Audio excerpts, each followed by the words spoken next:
Judy and I bought this house about 4 years ago, and we'd been in love with Italy for 10 years. Found this place. It was kind of funky and broken down, but it seemed like us, sofas outside. This is on the main route from Milan to Rome, so there's a lot of history here. So we have a soft spot for it. And Judy and I were always looking to buy a little house somewhere, a little cottage, something, somewhere to go. Never imagined we'd buy this great, enormous place. Very early in the morning, sometimes there's a mist, and these hills look as if they're coming out of the sea. It's like a Japanese painting. And then this time of night, the light over the mountains changes every second. I could just sit and watch it all night. Glory in it.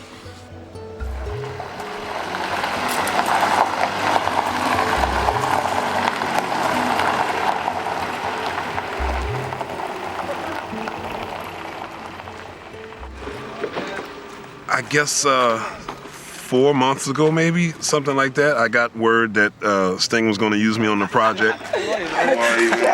Oh, what an honor. Thank you so much, man. Man, how's everything? That's great. He said to me, Christian wants to know if... It turns out I was the first guy here, and that was probably a good thing because I'm the new guy, so I don't know the show. Once I got here, I threw my bags in the room and took a break for about an hour, and Sting and I were rehearsing right away. You know this tune? Which one? The Fried Joe? Yeah. You started out with the... Probably not. Christine McBride reminds me very much of Branford Marsalis in terms of, one, he's a consummate musician. Unbelievable musician. Incredible memory for tunes and changes and melody. And two, he has a wonderful sense of humor and energy, and if you're lacking in energy yourself, you just look around and you see this wonderful smiling face. It just gives you a great boost. All right. He's playing the bass, which is my gig. At the same time, he's bringing something different to it that I can't do, and allowing me to explore singing solo. And then we have numbers where we play together, where we have to trade. I'm enjoying the hell out of it, and I think he is. Oh, he's a good actor. Hello. How are you? Yeah, fine. Nice to see you. It's been Yeah. 6 months. Yeah. One of my anxieties about this whole thing is that, I can have a sort of daydream, a whim. Wouldn't it be nice to do, instead of doing a live concert in a big stadium somewhere, actually just have it in the backyard and invite a few friends over and we film it. It sounds so simple. And then somebody picks the ball up and runs with it, and then before you can say, stop, it's just a whim, it's happening. You have this huge film crew of 100 people. You have to feed them, the whole place is taken over. And so I'm pretty anxious about it. So I thought you'd said Christian McBride was a good bass player. Now you've been like, hey! People who've come here have all been imbued with the spirit of the place and felt they love the place as much as I do, and there's a great deal of respect for the place. And a joy and a happiness that I hope will translate into this film and the concert. It's really about love. It's about relationships. It's about music and joy. This is them. And the girl? Yeah. So I should really bury my anxieties, because this is what I do. I'm living.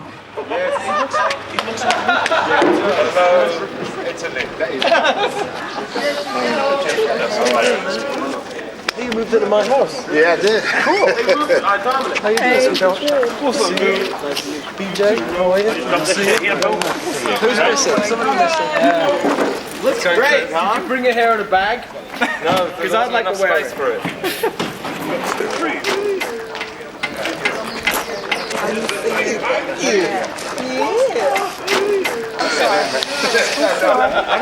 The band with hair? Oh my God! It looks fantastic. Kathy. Let me see it. This is the most international band I've ever put together. We have people from Brazil, Dominic's from Argentina, we have people from North America, we have people from Algeria, a man who's French, Three of us are English. I don't know, it just feels very right, very cosmopolitan. There are lots of different influences.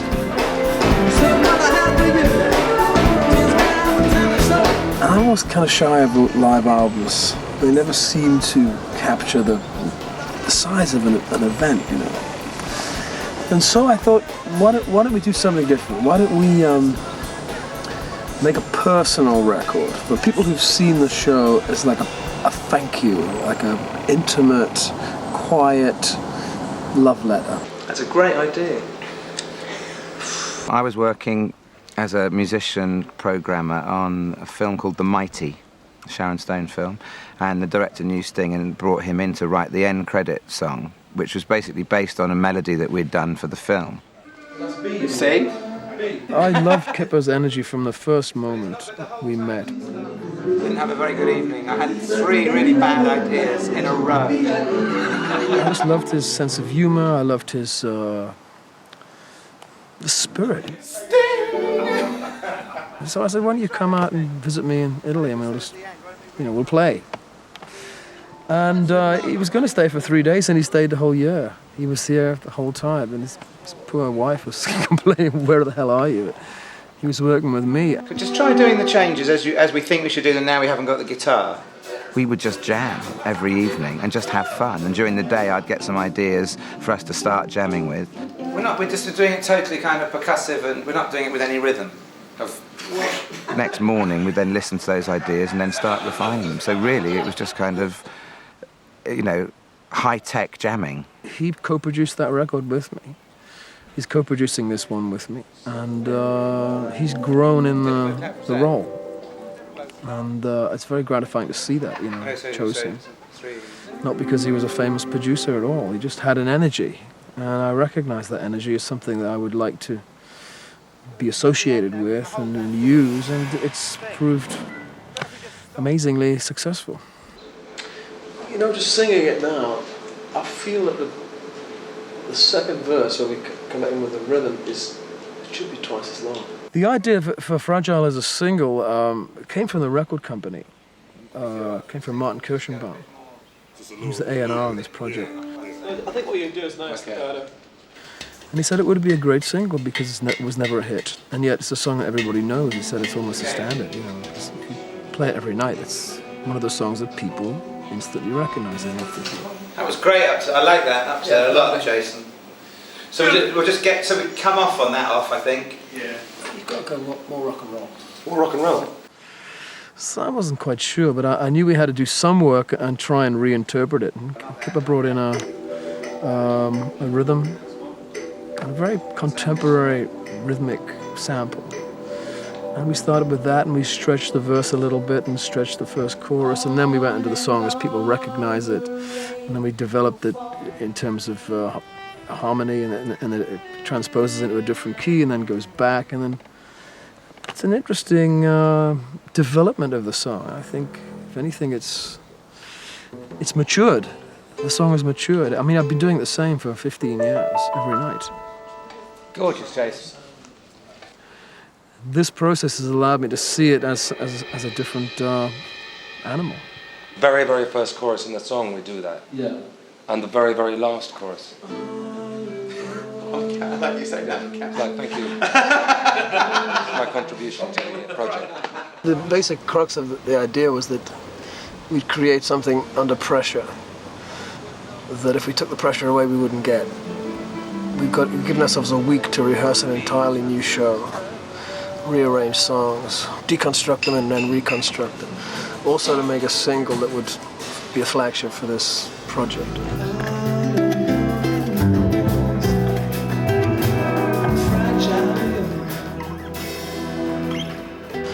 And that had to be done on the first day, so we had a day to make a single. And I think in the old days, in the 60s, people used to make records in a day. I don't think it's happened since. Your sequence there, does that change with the chorus? No, I have to do a bit of finessing. If we go for it, I can change that. You should decide what that is first. Yeah. That evening, we made a video of the song and then sent it off the next day to be cut.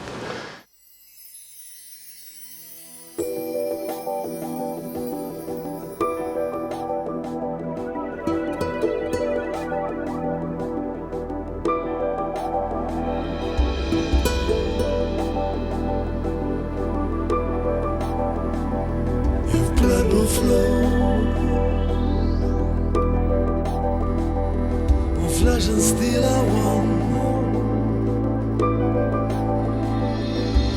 Drying in the color of the evening sun. Tomorrow's rain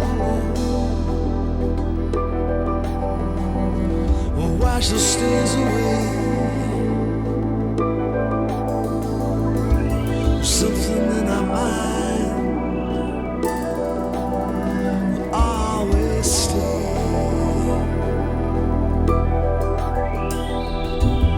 On and on, the rain will fall.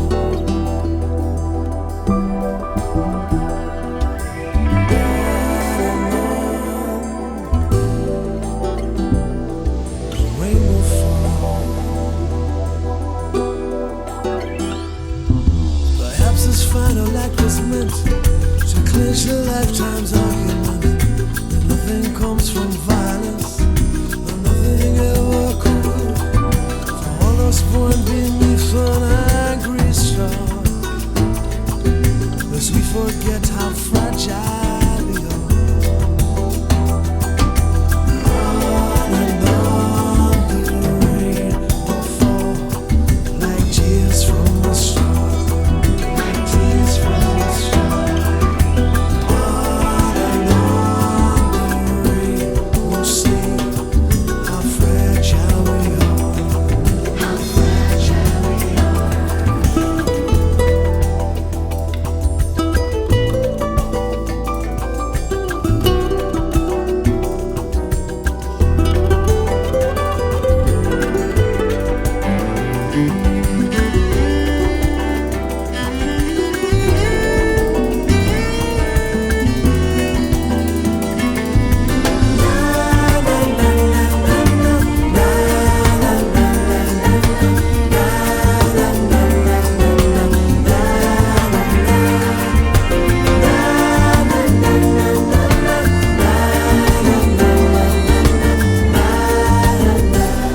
The blood will flow, the flesh and steel are one, drying in the color of the evening sun. Tomorrow's rain will wash the stains away. Something in my mind will always stay. On and on the rain will fall like tears from a star. Like tears from a star. On and on the rain will sing. The rain will sing. How fragile we are. How fragile we are. The rain will sing. On and on the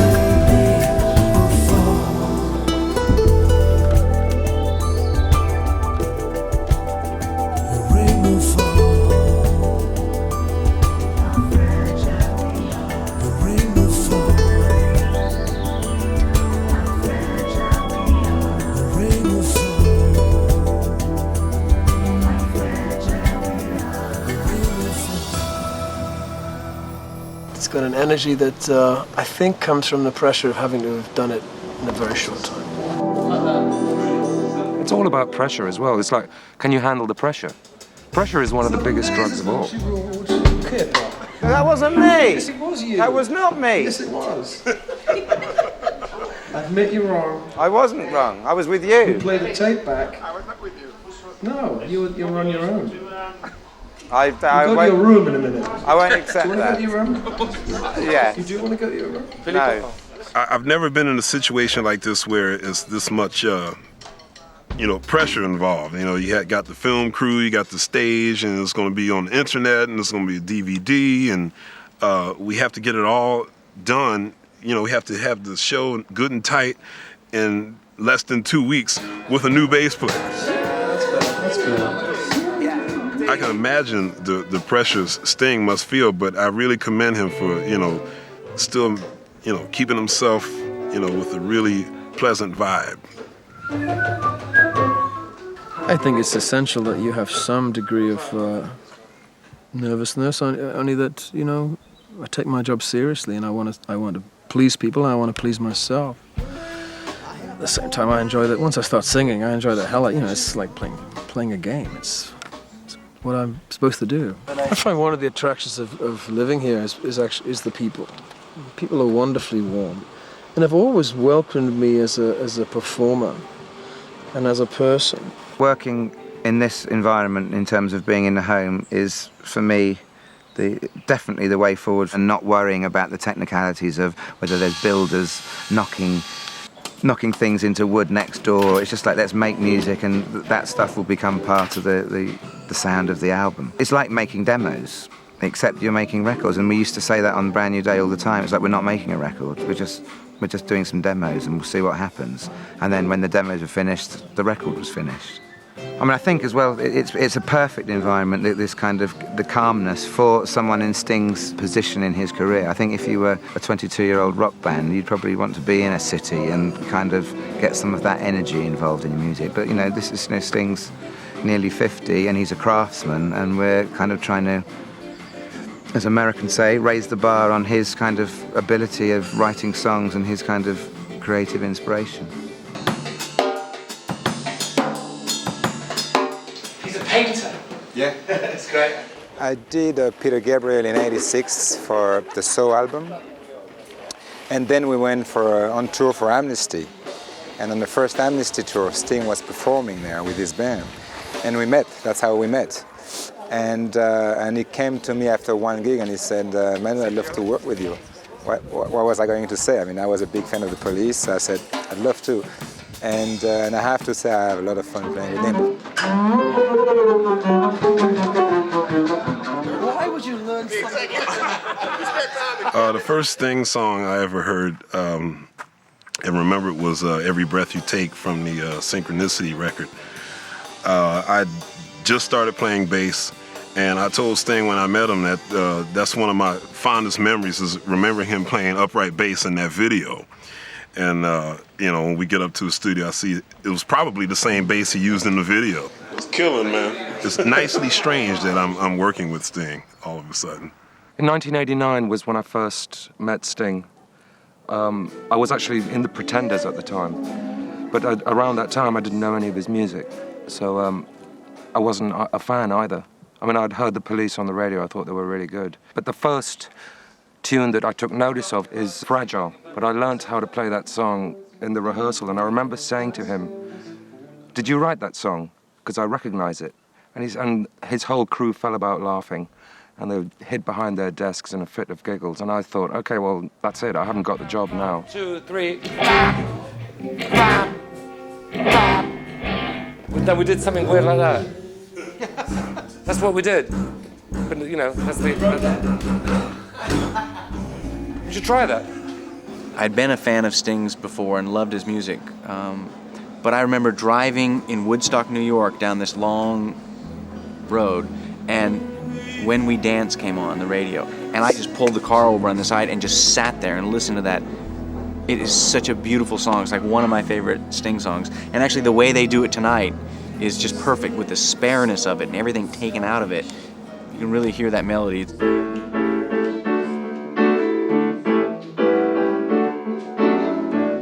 We had this big industrial building across the way where they dried the olives and they made the wine and they dried the grain.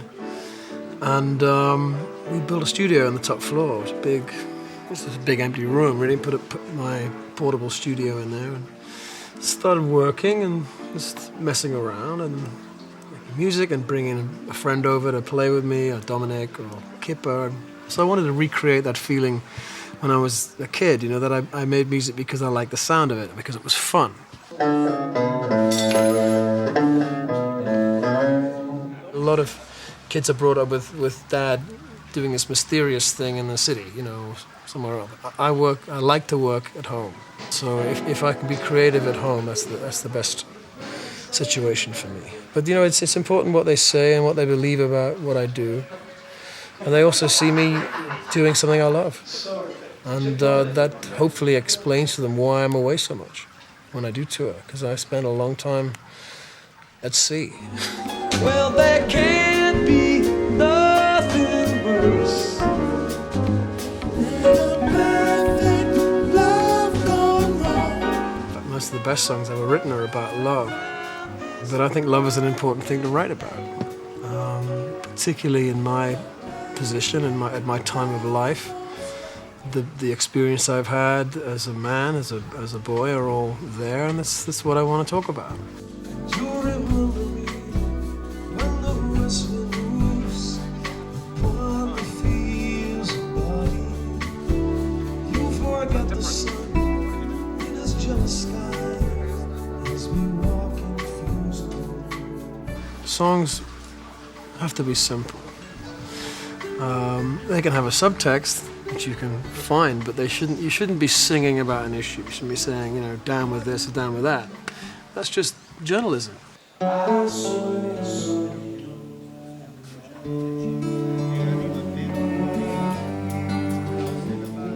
Art is something else, something veiled, you know. And I often feel that songwriting is something like putting yourself into a state of receptivity, or, you know, to be more cosmic about a state of grace where the song can reveal itself to you. And I think you're lucky if you can be in a beautiful place, because, you know, nature is full of stories. It's full of images, powerful, healing images. Oh, she walks every day through the streets of New Orleans. She's innocent and young, from a family of means. It's not like you have a huge canvas to paint on, or you know, novel length to fill. You know, you've got to tell the story in 2 verses, a bridge, and a coda. That takes some skill to, you know. It's stories in miniature, and I like that. Sometimes you have to tell a huge amount of information in one line. Though I tried before to tell her of the feelings I have for her in my heart. Every time that I come near her, I just lose my nerve as I've done from the start. And every little thing she does is magic. Everything she do just turn me on. Giving her my life before was tragic. Now my love for her goes on.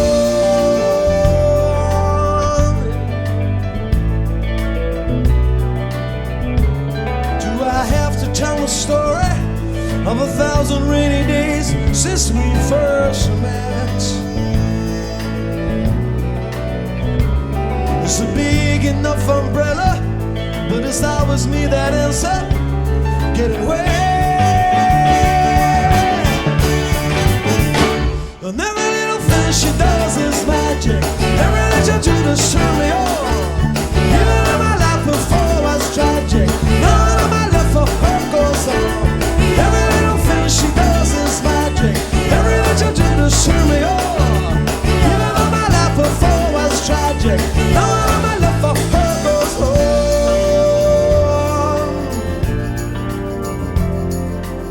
I resolve to call her up 1,000 times a day and ask her if she'll marry me in some old-fashioned way. With my silent fuse of me, long before I reach the phone, long before my tongue has tripped me, must I always be alone? I don't know how intentional any of it is. I mean, there's an instinct that you have about songwriting and what seems to be correct and what seems to be wrong, and you follow that instinct. So songwriting is a kind of therapy for both the songwriter and the listener, if you choose to use it that way. I know that the spades are the stars of a soldier. I know that the clubs are weapons of war. I know that diamonds need money for this art, but that's not the shape of my heart. When you see that stuff help other people, it's great, wonderful confirmation that you're doing the right thing, and that's what music is for, to help people. Just on the front of the bar. It's one thing to have been touring for 2 years and then to do a show with the same musicians. It's quite another to bring new elements into the band, which completely alters the chemistry and the equation. And that's really what I wanted. I didn't want people to be too sure about what they were doing. They had to accommodate other people. They had to compromise. They had to move this way and move that way to create something new. And I think we've done a lot of that. I'm very happy with the way it's going. The musicians who came in were exceptional, as are the core musicians. And we'll see. It's too late to worry. Far too late. I really thought that was going to work, I swear to you. To keep the band's energy up, you're forced to sing many times, sometimes 6-7 hours a day. So at the beginning of the week I was doing that. And now I'm asking the other singers to do what I do.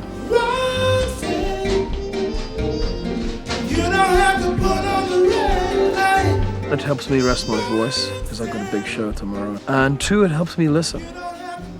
I was very eager to rehearse, because if it's one thing I hate more than anything else is coming to play somebody's gig unprepared.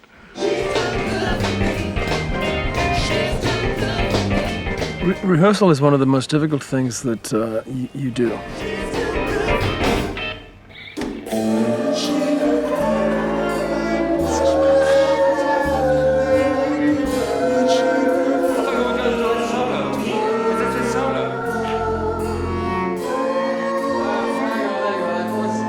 Excuse me, ladies. Yes. Poor man is trying to play this cello. Oh, okay. You sound like cats.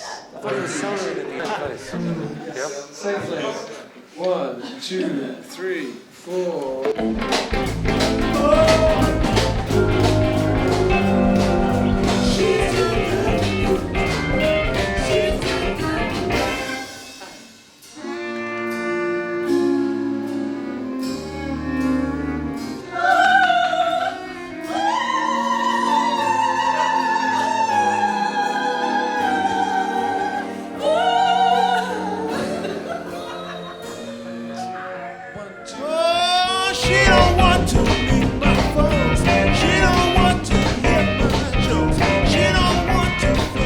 Music has never really worked for me, although it's hard work. You know, I work very hard, but I love what I do, so I don't begrudge doing it. Ever. Well, it's an interesting time in my life to be making this project. It's you know, I'll be 50 in a month's time, and it's a time of reflection for me, looking back on my life and say, well, what have we got here? And to revisit songs and reinterpret them, breathe new life into them, is a kind of rejuvenating thing for both the songs and myself. You know, it's kind of, yeah, I think they're good songs, and I want to see them have as long a life as I possibly can, because it's my life. You know, I'm rejuvenating myself through this process.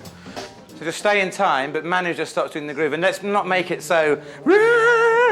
One of the foundations of this whole record is to try and make everything sound a little different.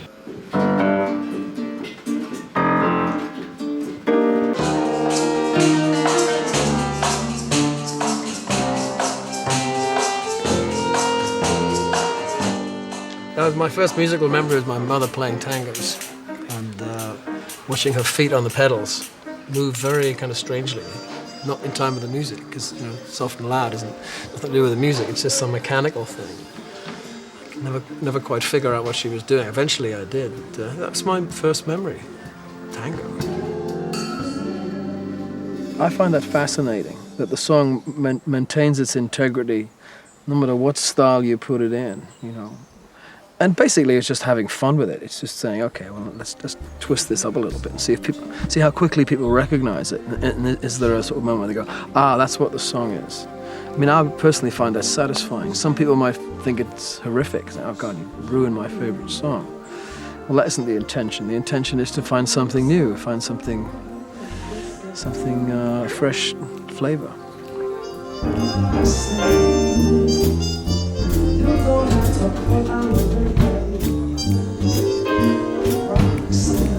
I owe a great deal to that girl. She's been very good to me. It's a very interesting process to play a song that you've played for two years almost and know it inside out, and then suddenly change something and a whole new song appears. Sometimes you have to go back the old way, you know, and I hopefully the event and the place itself will create something new in it. I don't want to force the issue. I think if something happens naturally, organically, and it's a different arrangement, then that's fine. If it doesn't work, I'm not going to force it. I suggest we just let this number evolve day by day. It's a bit like being on the end of a diving board. You know, you can't really step down because everybody's watching. So I'm going to dive. God rewards the risk taker. 1, 2, 3. Stand up, all you lovers in the world. That's one of the real reasons why I like working with them, and I'm always excited to come on board because I know it's going to be different every single time. I mean, this project really has been like a cooking lesson in a way, in that it's putting other things in and taking other things out to get something different. You know that the basic product is going to be the same. It's a song. You're going to be telling the same story, but with a different base, a slightly different taste. Shop is closed. Sorry, no more.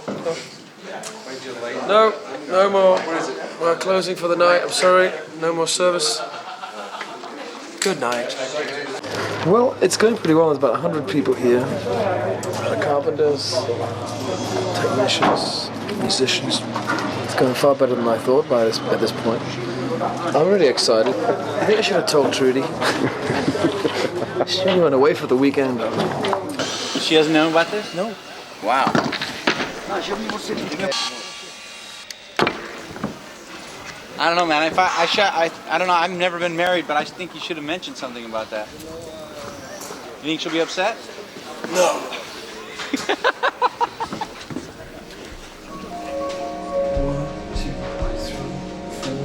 Well, I happen to believe that, you know, we do live in a timeless state, or we ought to be aware of that. I mean, I've never really subscribed to the idea of reincarnation logically or intellectually, but as a poetic idea, I find it very appealing that you will come back, or part of you will come back, and you will be rewarded or punished for whatever you've done in this life. That may be complete nonsense, but to live that way will do you no harm at all. So if you live your life thinking, well, I'd like to come back as a higher being or someone better than myself at this moment, then I have to work for that. If I'm a bad guy, then, you know, you'll become a cockroach or something. No offense to cockroaches, I'm sure they have wonderful lives too, but I like, as a poetic idea, I like that. And the idea that what would sustain you through many lifetimes would be love. Love for one person, one thing. It's a romantic notion. Wanna dance?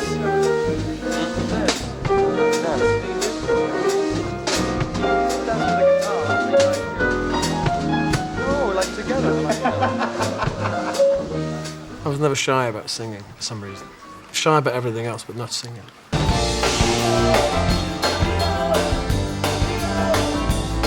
I can listen to the band playing and then fix things that I think are wrong. Far easier if I'm not singing. It's kind of difficult not to sing though, because I love singing. When the band's playing well, I want to sing. And so it's a discipline not to do it. Also, I find it difficult to play the bass without singing, because the memory of what notes to play is directly linked to what I'm singing. I can't play the bass and not sing. It's weird. That's how I remember the tunes. We were playing some song at rehearsal. He was showing me the bass part, and he kept messing it up. And he's like, man, you know, I'm so used to singing when I play. It's hard to only do one. So I found that very interesting. So it definitely is an extension of what he does musically. When we play She's Too Good For Me, that's really a lot of fun because it gets very bass heavy. We're both like walking, you know, lines going all across each other, and it's just a lot of fun.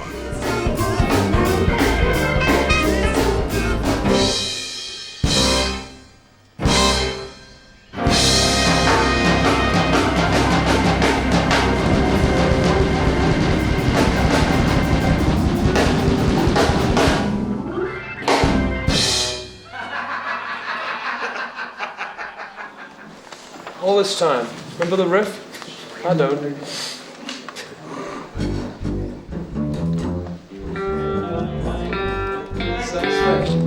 Fear. I can't get no. All this time is really the story about my hometown and my father, the death of my father. Although it's not biographical. It certainly contains elements of that. Well, let's not change anything now. Let's just get this right, because no one's been playing it. So let's do the chorus before. 1, 2. All this time. It's funny. I sing that song every night, and my father's with me on stage every night, and my mother a different song. So my parents are with me when I sing. It's very interesting. And a lot of the time, I can't really allow myself to get too far into that. Otherwise, I can't sing. Because you go on this path of, emotion, and all this stuff comes up, and you simply can't physically sing. So I touch on it, and I greet them, but I don't go there. I think the words are enough. The words and the tune carry the emotion. I don't need to get too involved. It happened very spontaneously with all this time, in that we just sat down and I started to play it, and I said, let's put some kind of bluesy inversions in the chords, and don't do it so straight. And this thing just happened. It wasn't anybody's idea. We just started to play it that way, and everybody turned around and smiled. And you can tell when an idea works, because it's kind of an electric shock that goes around the whole band. Everybody stands up and plays better, and it's maintained that energy all through rehearsals, the song, and it's something I look forward to doing every time. I love the fact that I can come here and put on 20 pounds instantly. I know a lot of people nowadays trying to be health conscious and trying to watch what they eat, but forget it. I come to Italy, I'm gonna put some pounds on and be happy about it. Everybody's been lovely. Everyone's responded to the spirit of the place and realized it's a family home, and we all eat together. That's a very nice thing. Everybody's very, very supportive, and I feel that. I'd be happy to get my house back next week. And it's just me, But it's been a very wonderful few days, and I hope that comes across on the TV show and the record. So I think we'll do that in the show, but I think we'll record it the way we do it in the hall. One of my favorite locations in this beautiful house is the hall, under the stairs. It's a little hallway. I sit and play the guitar there in the morning. The first thing I do in the morning, I get up and I play a bit of Bach. Just warm up with a quick melody. The sound of the guitar, it drifts up the house, and people go, I thought it was a record. It's such a beautiful sound, you can just play all day. It's all about sound. If it sounds good, it's totally compelling. And I thought it'd be great to have like an acoustic session every day in there with these musicians. So I brought them in one by one, me and Dominic first of all, and then tentatively brought other people in. And some of the best music we've made has been in that hall. A stone's throw from Jerusalem. I walked a lonely mile in the moonlight. Though a million stars were shining, my heart was lost on a distant planet. It whirls around the April moon, whirling in an arc of sadness. I'm lost without you. I'm lost without you. All my kingdoms turn to sand and fall into the sea. I'm mad about you. I'm mad about you. I'm mad about you. I'm mad about you. We've recorded some of those songs, and I hope people appreciate that. You see how that room is. It's such a majestic sound that you get in there. It's majestic, yet still very sensitive. So when are you coming in with that? I guess I'm coming in right when the vocal starts. Yeah. To play songs like Mad About You and Desert Rose and those type of songs, songs that we were doing without the drum kit and without the keyboards, it just has this very natural, just very earthy vibe in there. The room where we're doing the hallway sessions is at the back of the house, and you walk into the left and you've got this fantastic dome ceiling, and it's kind of like a foyer entrance hall, and it's got this fantastic statue at the back, and it just has a different feeling to the rest of the house. You've got the sound of the fountain trickling outside, and it just completely calms you.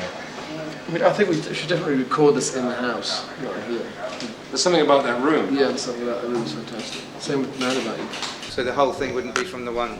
Yeah. Good idea. That happened randomly, that whole hallway idea. Sting and I were waiting for the technicians to set up, and we were just sitting there playing, because he practices there a lot, and I do sometimes as well when I'm staying here. And it ended up us trying to work out a song before we go to the rehearsal. And then Mark was there, and he started playing whatever piece of percussion was in there. And then Jack happened to have his cello nearby, so we just turned it into a spontaneous jam, which is featured quite strongly in this project we're working on now. Okay, we're ready to go when you want to go. 1, 2, and 3, and 4.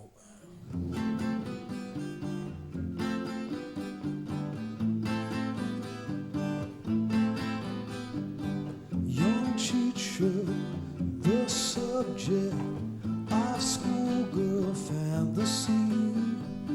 She wants him so badly, knows what she wants to be. Inside her, there's longing. This girl's an open page. Book knocking, you're so close now. This girl is half his age. Don't stand so close to me. Don't stand so close to me.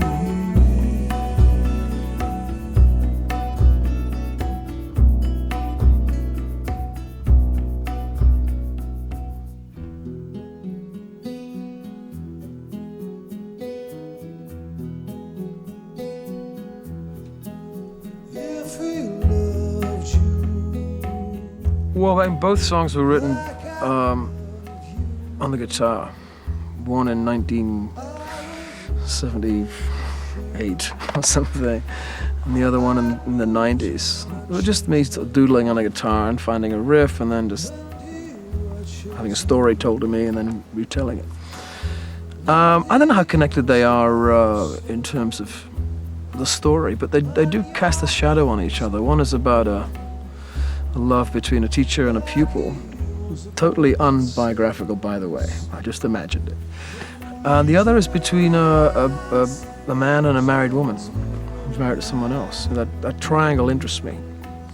I think love songs are only so interesting. You know, I love you and you love me it's pretty two-dimensional. It's two-dimensional. I love you, but you belong to somebody else. It's very interesting. Or, you know, I love you and you love somebody else is even more interesting. So I like that triangle. And both songs together cast a kind of shadow over each other. Interesting refraction of emotions. But there's a melancholy about both songs. I don't know why. I think I'm good at expressing melancholy vocally for some reason.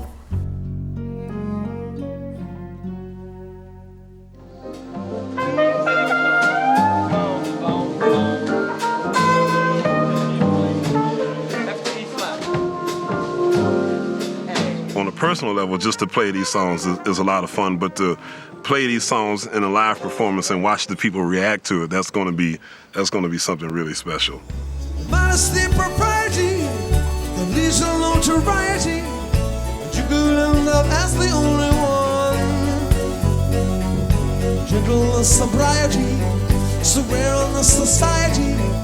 At night a candle's brighter than the sun.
said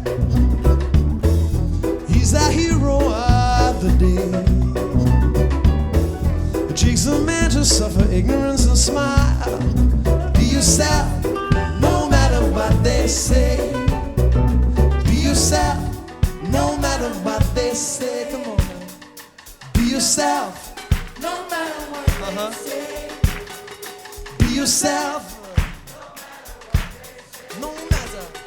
Be yourself, no matter what they say. Oh, I'm an alien, I'm a legal alien, I'm an Englishman in New York.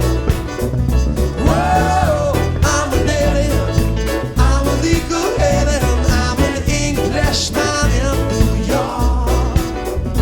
Whoa, yeah, yeah, yeah, yeah, yeah, yeah, yeah, yeah.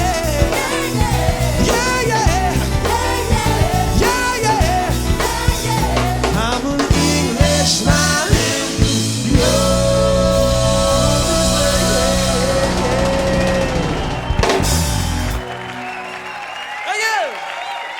We've got a show to do tomorrow in front of millions of people who are going to see it, and the record and everything, and it really isn't ready.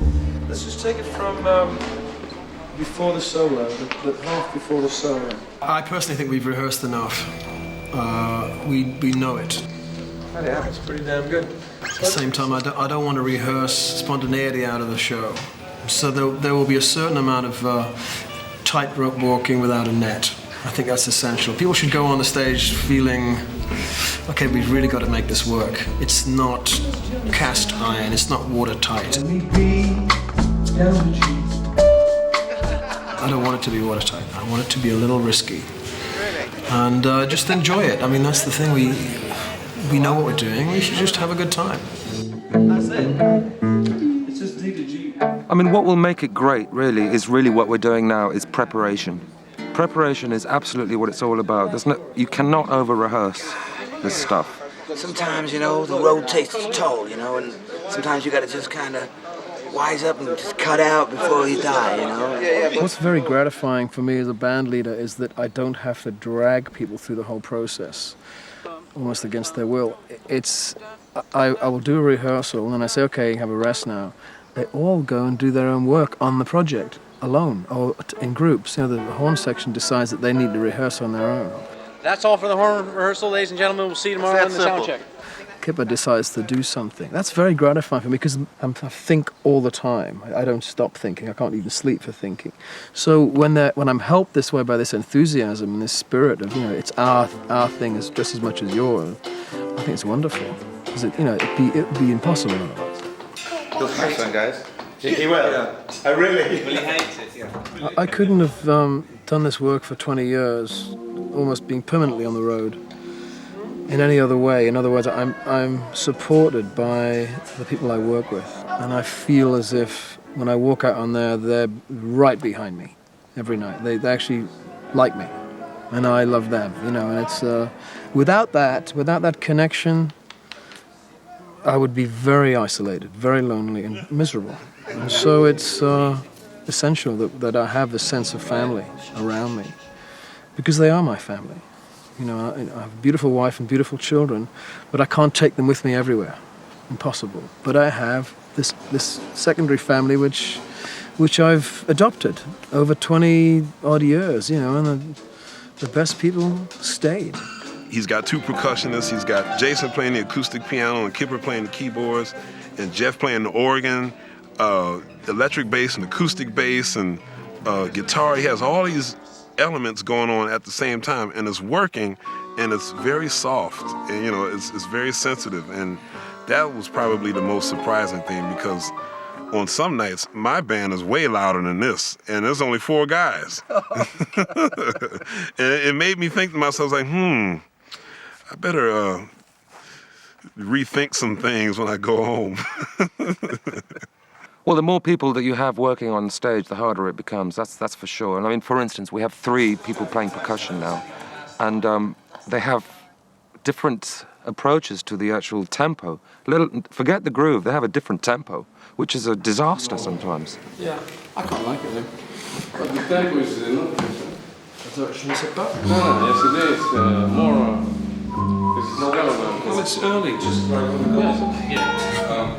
it's my job as the band leader to give everyone the spotlight, and the better they look in the spotlight, the better I look. So I have no fear at all about standing aside and letting somebody shine, because it's my band. So I take credit for this. It's interesting that Sting is one of these artists that, you know, to his credit, it's very similar to what I've read about the way Miles Davis had bands, you know, and he would get really, really good players and then just kind of turn them loose to be individuals. And so the way the songs kind of evolve is they just kind of through osmosis almost, and it's his ability to like not be threatened and to keep reaching out to musicians for different flavors, which makes the songs kind of blossom in different ways. Set them free 3 times. Oh. Set them free 5 times. Yeah. Set them free once, twice. Set them free.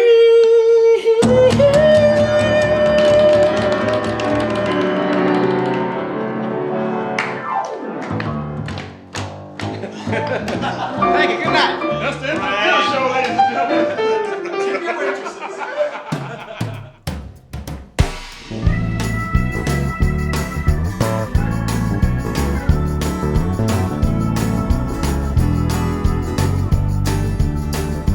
Mobile station, where I stand, this old gas phone is in my head. The boss don't like me, got a face like a weasel. There's oil on my hand, and the smell of diesel.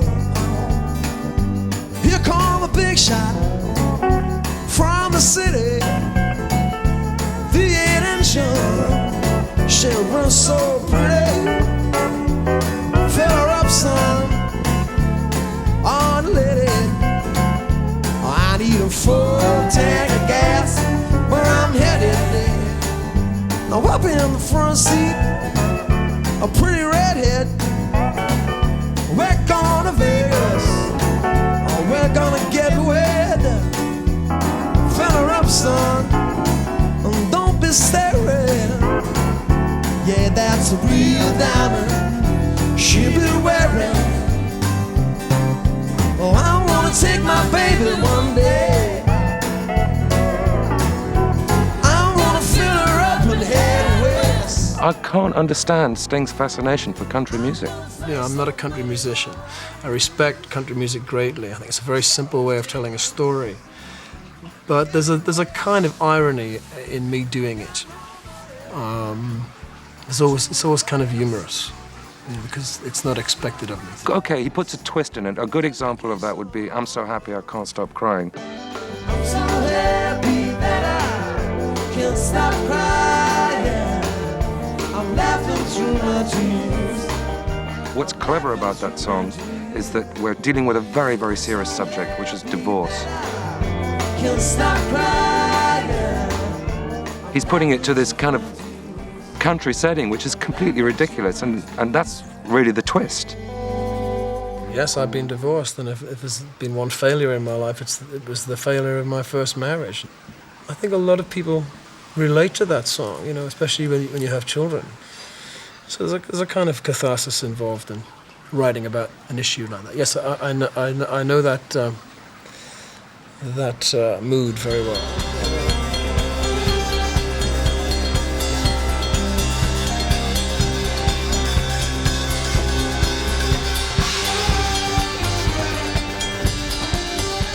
Belly dancing, although it's a very sensual, very sexual dance, it's actually traditionally takes place at weddings. And the dancer comes and she instructs the young wife how to please her man. So I find it very, very nice, and all part of life's rich tapestry. And the groom can get excited too, but you know, it's a happy occasion.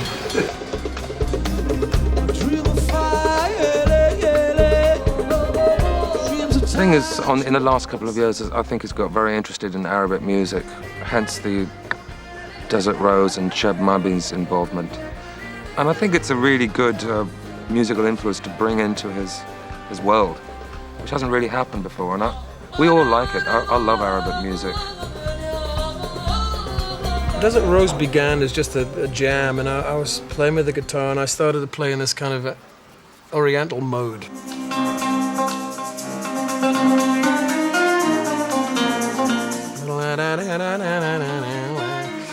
That's a joke, really, you know, because I know the mode, but I would never seriously play this music. You know, I'm from England.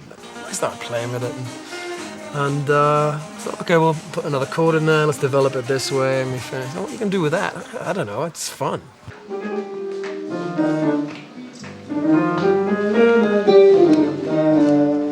I went back to it, and I wrote this kind of arabesque song about rain in the desert, and longing for things to be more fertile, and love, and all of this stuff.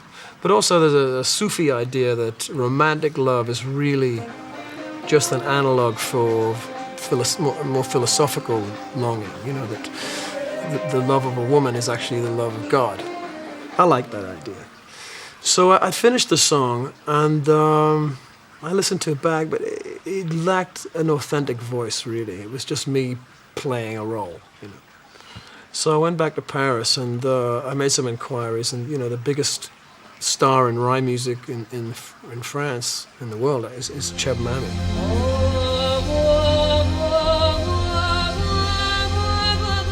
And I played him the song. He says, "Oh, it sounds very Arabic." I said, "Well, thank you." I said, "Would you write some lyrics for this counter melody?" He said, "Sure." I said, "Well, come down to Italy next week, and we'll record something." So he came down here, and he started to sing.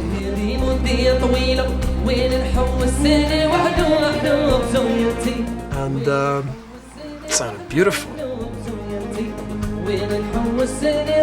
Incredible voice, and was kind of woven in between mine. And I said, "Well, what are you singing about?" He said, "Well, I'm singing about longing." So the music was telling us the same thing. It was telling us this longing for something. May have been a total coincidence. There may be something in it. I don't know. But what it sounds like is that he begins the song, and then I sort of translate what he's saying in a sort of way. It's not really, but it seems that way, and he weaves in and out. So it's the first duet between a Western singer and an Arab singer, as far as I know.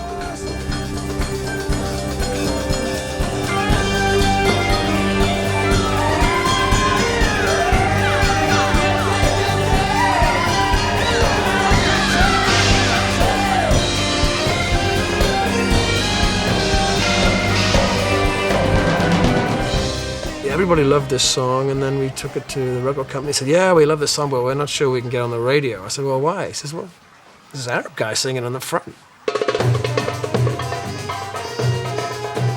It became a hit from the back door, from it being a club thing, a club mix, and then this TV ad.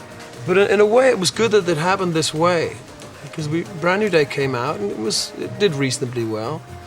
The album did reasonably well, and then Desert Rose came in behind it. And it was in the charts for 100 weeks. It's still there. Monsieur Abdel Nasser on Darbuka, please take a bow, from Algeria. And one of the greatest singers in the world today, Mr. Cheb Mami. Thank you.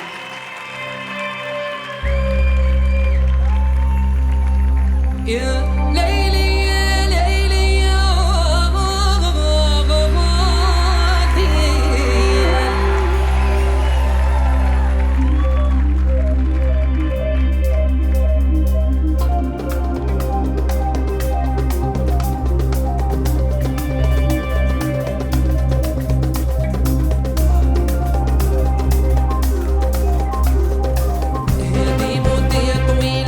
وين الحب والسنة وحده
sweet intoxication of a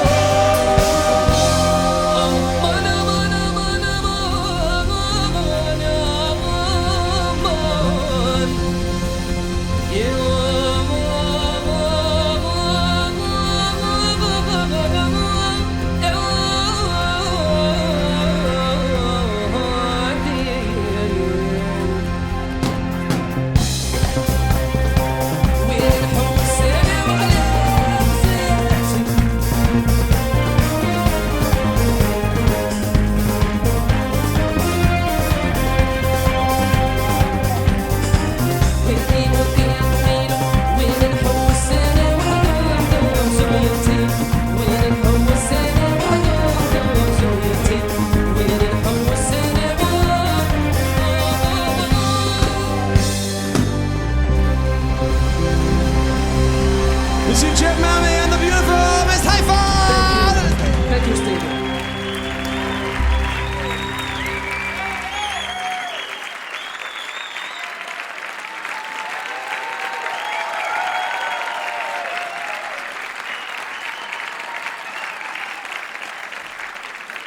Oh boy.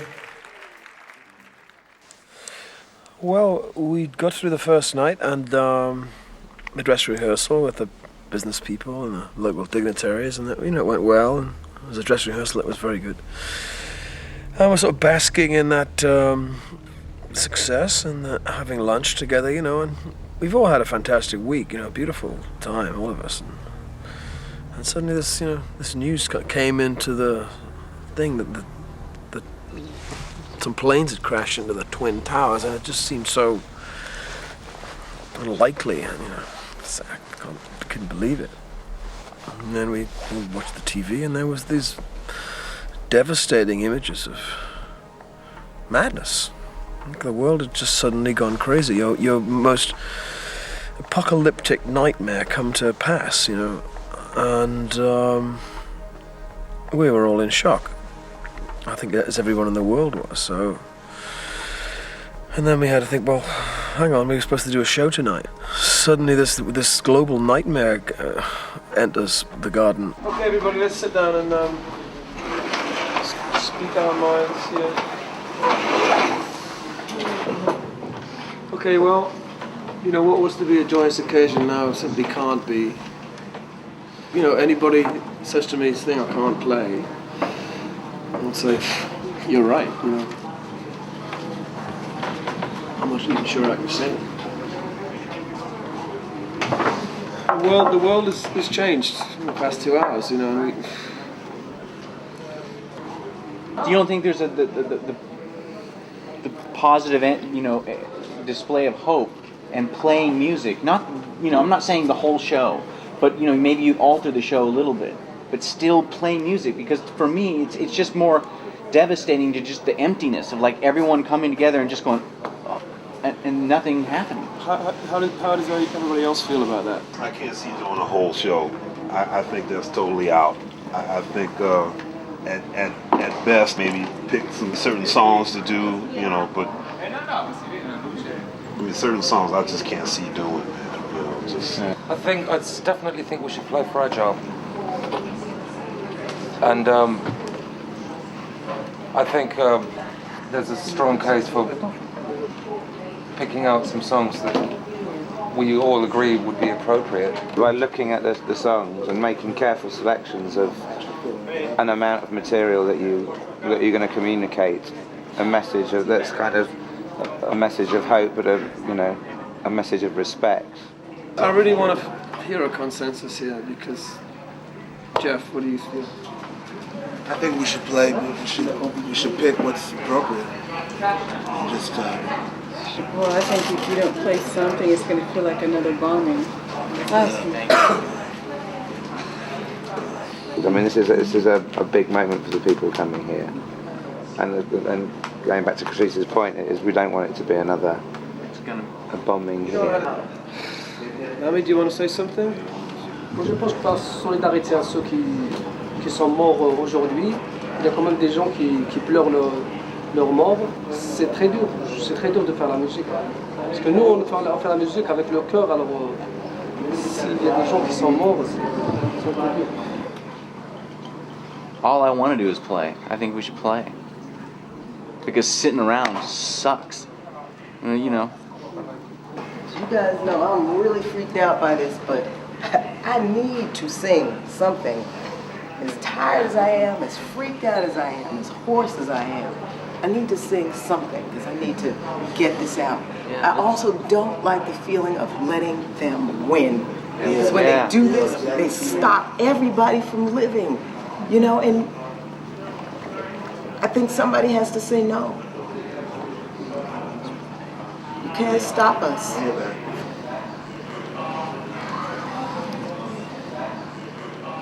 You have to sing them, so, you know. I'm not sure I can.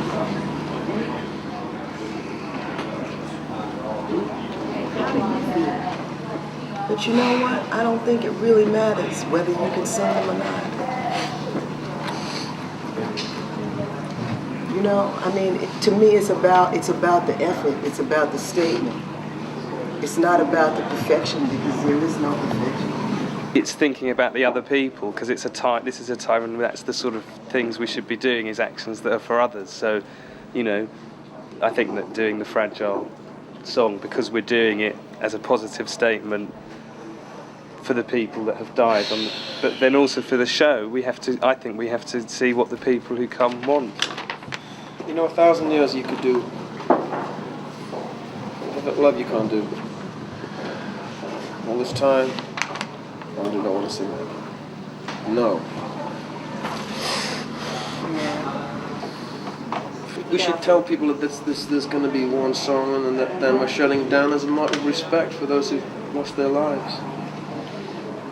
That makes the most sense to me. Yeah. Like You mean for the whole night? For the whole night. For the whole night. Instead of trying to, because once we start playing, we're going to want to do the whole set anyway. You know. Listen, we're committed to doing Fragile. We'll do it, and then we'll come off, and then we'll figure out what it is, and then Make a decision. we'll decide. Yeah. We Good made us plan. want to play.